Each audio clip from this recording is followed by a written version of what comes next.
Alrighty, so we're moving right along. So in this video, we'll cover step 6 of laying out the form controls, basically just kind of repeating the process for the other rows for last name and email, and then also we'll add an event handler for form submission.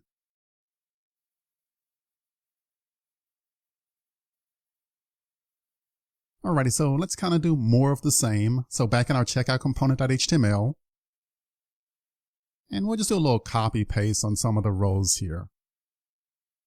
So I'll just copy this row.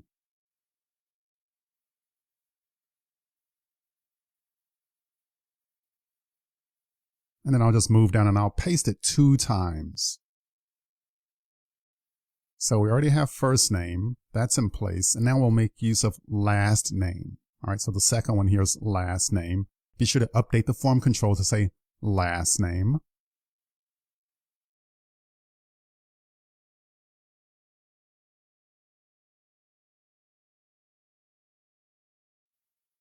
And now let's move down and do a similar thing here for email.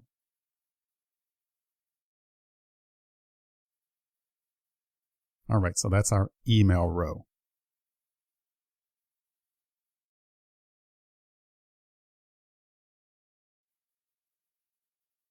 Alrighty, so let's swing into our browser and take a look at this, and wow, looks good. I like it.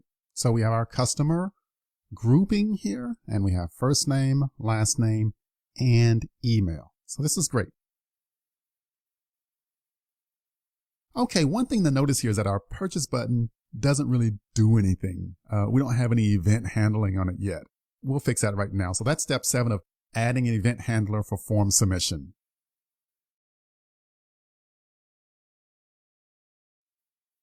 So let's move back into our checkout component.ts.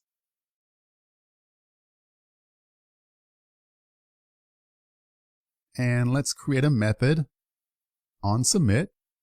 And just for right now, we'll keep it simple. We'll simply just do a console.log, and we'll simply say, hey, we're handling the form submission. And then we'll simply do a console.log on the form data.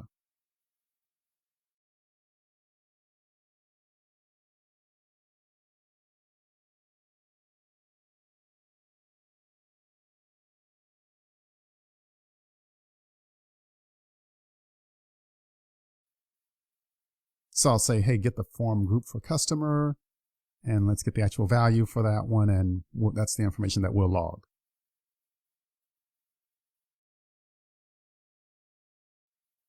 And then we also need to update our checkout component.html to actually call that given method, right? So we have the submit button here, but we need to somehow hook the form to that given method.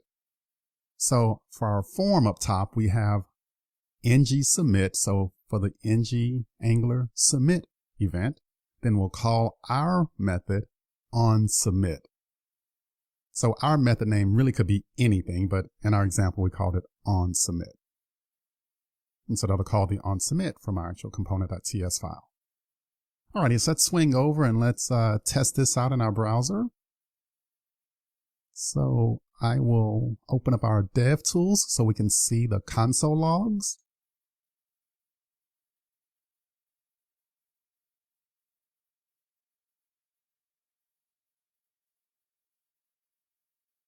I'll just add some sample data here.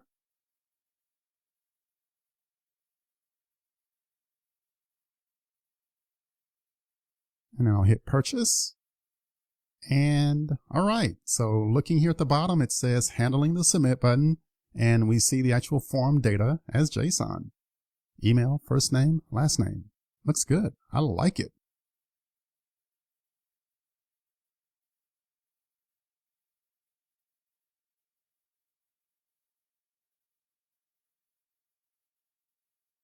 And remember, we can also make a small mod. So say, for example, you didn't want all of the form data, you simply wanted a specific field. Well, we can do that also. So I'll just do a little copy paste on this line. And out of the customer form, I only want the email address.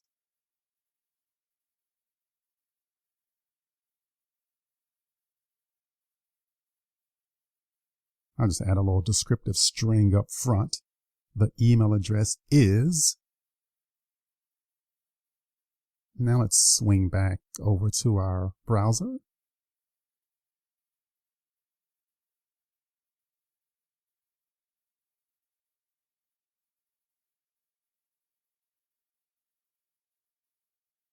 and just do a purchase.